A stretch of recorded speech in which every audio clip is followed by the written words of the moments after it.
नमस्कार, मी माधुरी बोंद्रे. आज आपल्यासोबत आहेत बाकरे फूड्सच्या शिवानी बाकरे. आपल्याला माहिती आहे की गोव्यामध्ये जायचं म्हटल्यावर आपण फक्त नॉनव्हेजबद्दल खूप चर्चा ऐकत असतो किंवा करत असतो. तिथे हे छान मिळतं, ते छान मिळतं. पण त्याच्यासोबतच तिथे व्हेजही वेगवेगळ्या पदार्थ खूप चांगल्या पद्धतीत मिळतात. आणि स्पेशल व्हेज खाणाऱ्या खवय्यांसाठी बाकरे फूड्सच्या शिवानी बाकरे यांना आपण आज इथे आमंत्रित केलं आहे. त्यांच्या प्रवासाबद्दल जाणून घेण्यासाठी आणि ते काय काय प्रोव्हाइड करतात, काय काय सर्व्हिसेस देतात हे जाणून घेण्यासाठी. नमस्कार. नमस्कार. थँक्यू तुम्ही इथे आल्याबद्दल. आणि मला आता असं ऐकायला आवडेल की हा प्रवास कसा सुरू झाला गोव्यामध्ये. ॲक्च्युली मी आधी जॉब करायचे. सो 12 वर्ष मी जॉब केलं बँक सेक्टरमध्ये. त्याच्यानंतर मी 1-2 वर्ष इग्नो युनिव्हर्सिटी ह्याच्यामध्ये काम केलं. त्यानंतर मी ब्रेक घेतला म्हणजे घरच्या प्रॉब्लेम्ससाठी. सो मग म्हटलं आता काय करायचं. सो एक म्हणजे माझ्या घरातलेच सगळे म्हणाले की तू एवढं चांगलं जेवण करते तर तू हे दिवाळीचे फराळ वगैरे का नाही करत, तू सुरू कर, आम्ही घेतो तुझ्याकडून विकत. सो मी म्हटलं ठीक आहे करून बघूया. मग मी थोडे पदार्थ केले आणि त्यांना दिले. त्यांना खूप आवडले. मग त्यांनी अजून थोड्यांना सुचवलं की अरे ही एवढे चांगले पदार्थ करते, तुम्ही घेऊन बघा. असं करून मग आमच्यातलेच ओळखीचे जावडेकर म्हणून त्यांचं एक हॉल आहे. मग तिथे आम्ही दिवाळीचं एक्झिबिशन भरवूया असं ठरवलं. सो त्या एक्झिबिशनचा अंडर साधारण 20-1 स्टॉल्स होते माझा पकडून. सो तेव्हा आमचे CM प्रमोद सावंत त्यांच्या मिसेस आलेला इनॉग्रेशनला. सो त्यांना पण आवडलं. मग त्यांनी 4 जणांना सांगितलं की असं असं ही चांगलं करते सगळे जे घरगुती प्रॉडक्ट्स जे आहेत ते. कारण हे बाहेर मिळतात त्यात खूप जे आपल्याला अनहेल्दी वापरतात लोक. त्यापेक्षा घरगुती मिळतं तर चांगलंच आहे ना. त्यामुळे मग एक अशा ऑर्डर येत गेल्या. मग गोव्याची स्पेशालिटी काय आहे ते मी करून द्यायला लागली लोकांना. तुम्हाला जे हवे ते सांगा, मी करून देईन असं. ओके. हो. मग तसं मी एक प्रॉडक्ट माझा वाढवत गेले.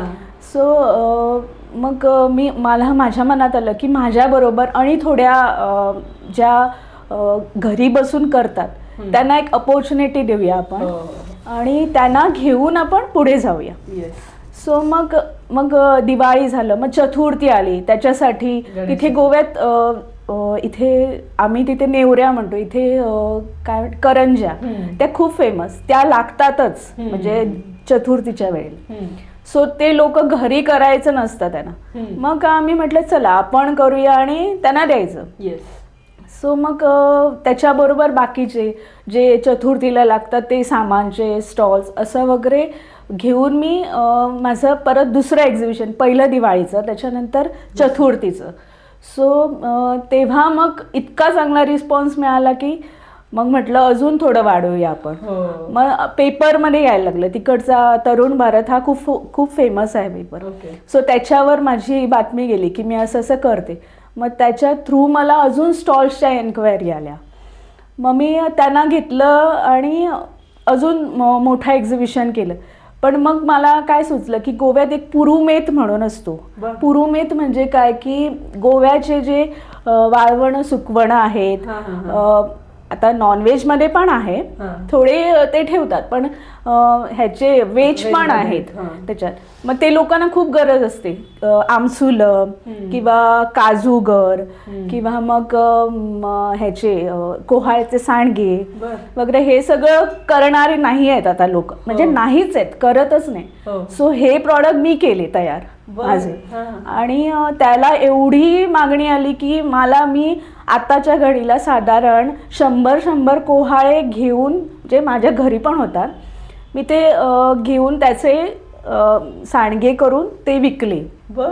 त्याचा रेट इतका आहे की 1 किलोला 1200 रुपये किलो अशा ह्या रेटने जातात ते. असे भरपूर प्रॉडक्ट्स आहेत जे तिथे. पुरुमेत हा खूप फेमस आहे हा विषय. म्हणजे लोक म्हणजे साठवणीचा सगळे प्रकार, चिकोड्या, मग ते पापड, तिथे जॅकफ्रूटचे पापड खूप फेमस आहे. हा, फणसाचे ते पापड. कुठेच करत नाही, कोकणात गोव्यात ह्या मला दोनच खूप ठिकाणी. आवडतात. सो त्याला खूप प्रोसेस आहे. म्हणजे ते काढून सोलून ते उकडून ते करण्यात खूपच स्किल आहे. म्हणजे ते व्यवस्थितच व्हायला हवे, नाहीतर मग काय त्याची टेस्ट नाही.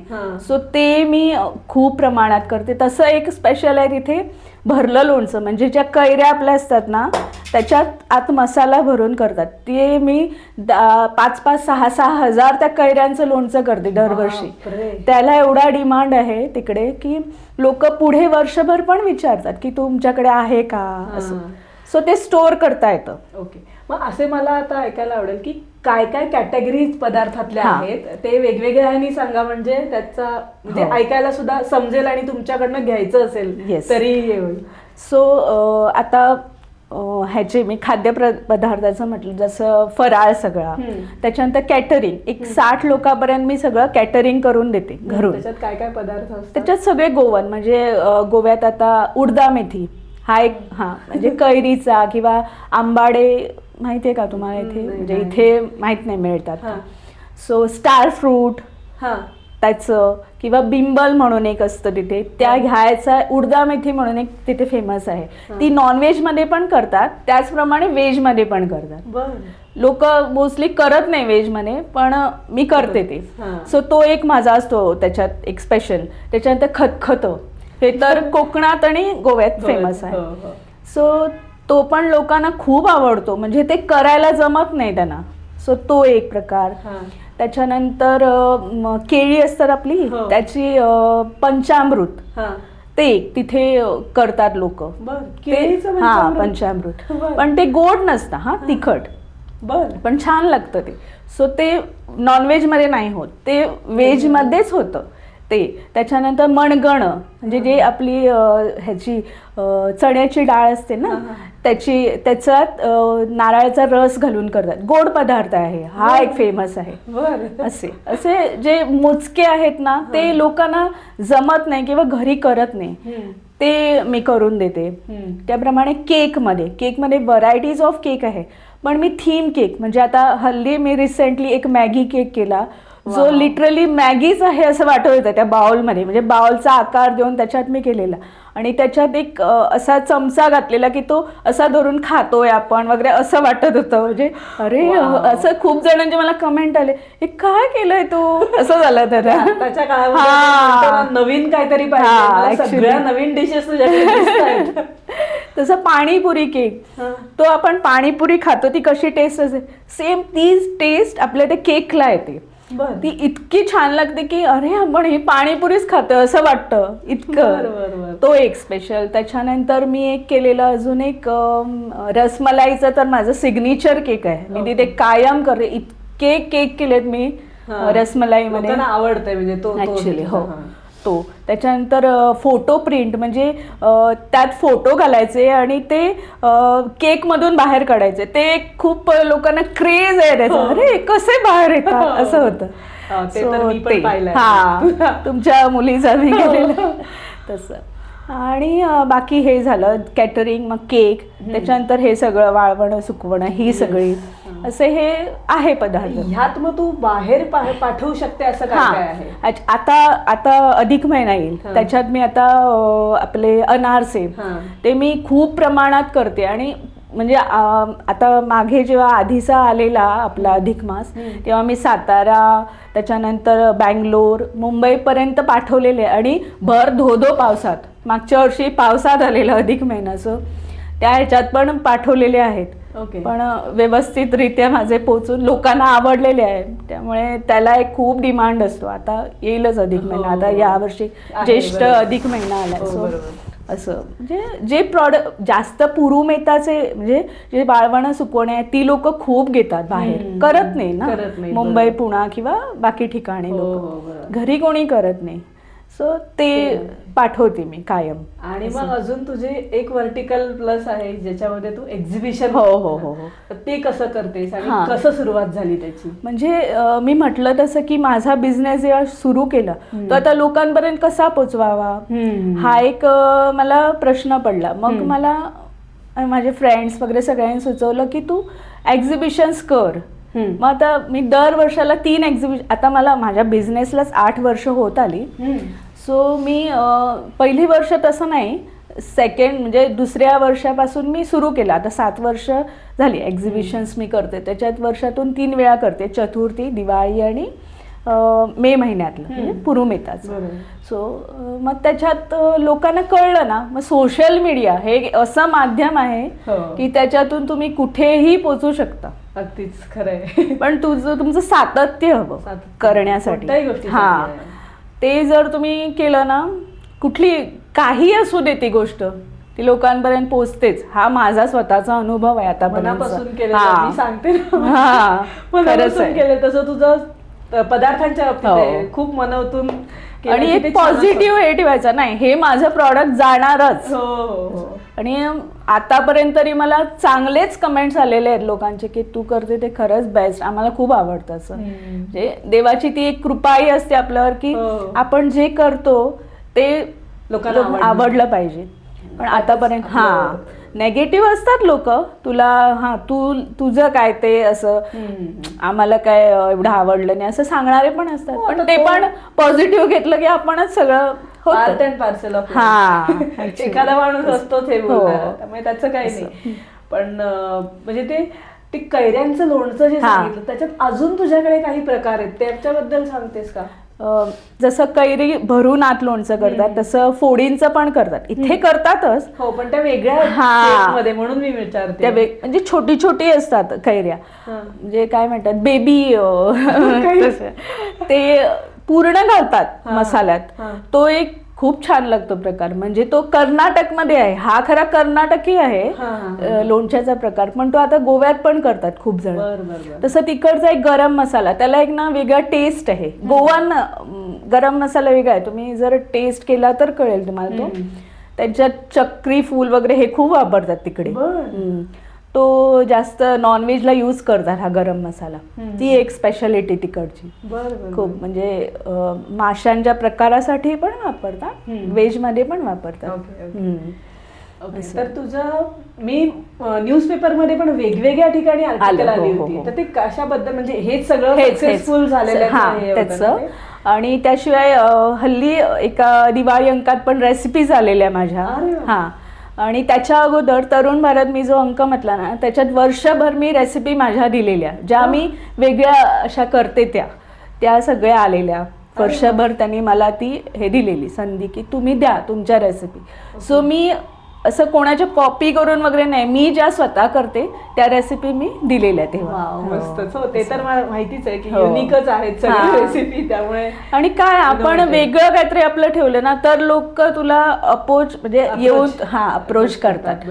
सो तसं आहे, तू जर कॉमन काहीतरी ठेवलंस तर नाही. इवन आता लाडूचे प्रकार जे आहेत ना ते घरी कोण करत नाही.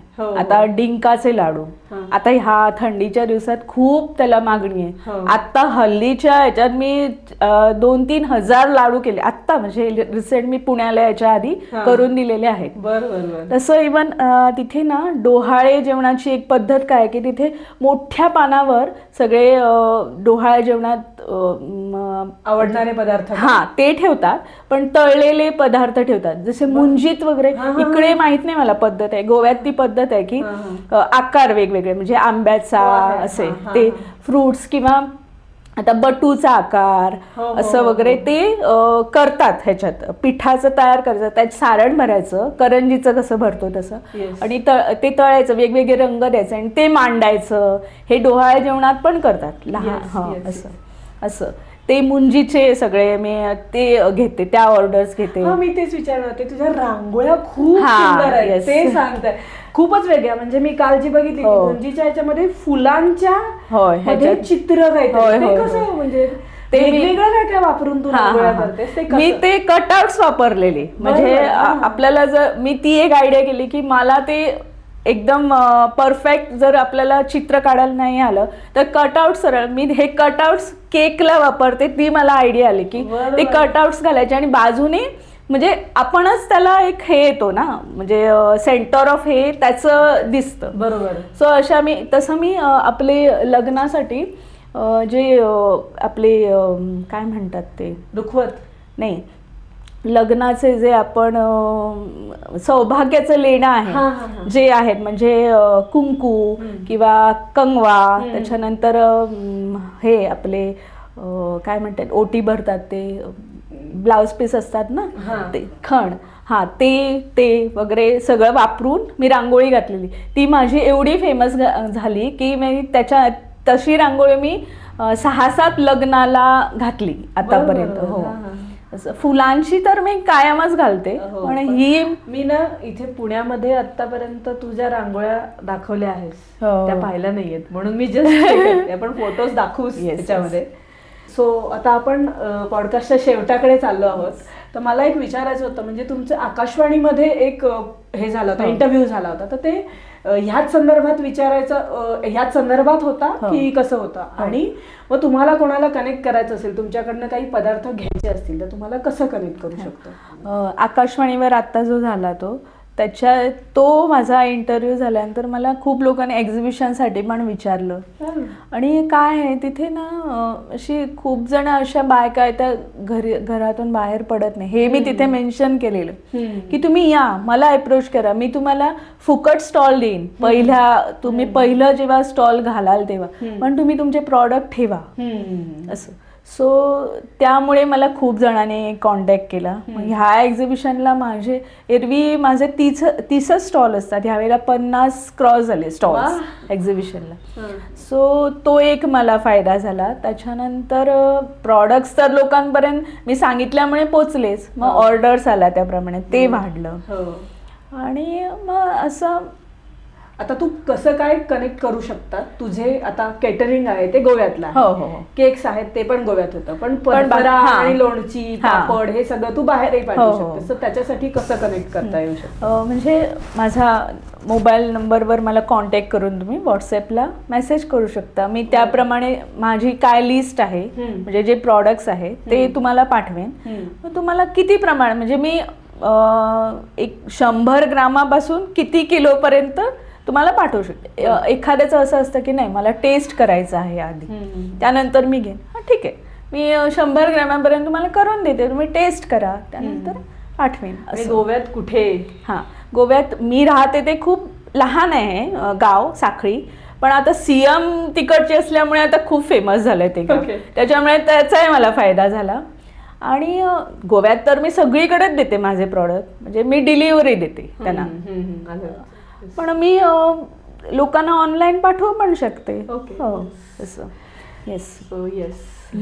सो आता हे सगळं सांगितल्याबद्दल आणि इथे आल्याबद्दल खूप मनापासून धन्यवाद. तुम्ही पण सगळ्यांनी ज्यांना ज्यांना गोव्यातले पदार्थ टेस्ट करायचे असतील, गोव्यात गेल्यावरही तुम्ही तिला कनेक्ट करू शकता, किंवा इथूनही तुम्हाला हवं असेल तर तुम्ही प्रोडक्ट ऑर्डर करू शकता. आणि तुम्ही मला बोलवल्याबद्दल खूप खूप धन्यवाद. थँक्यू.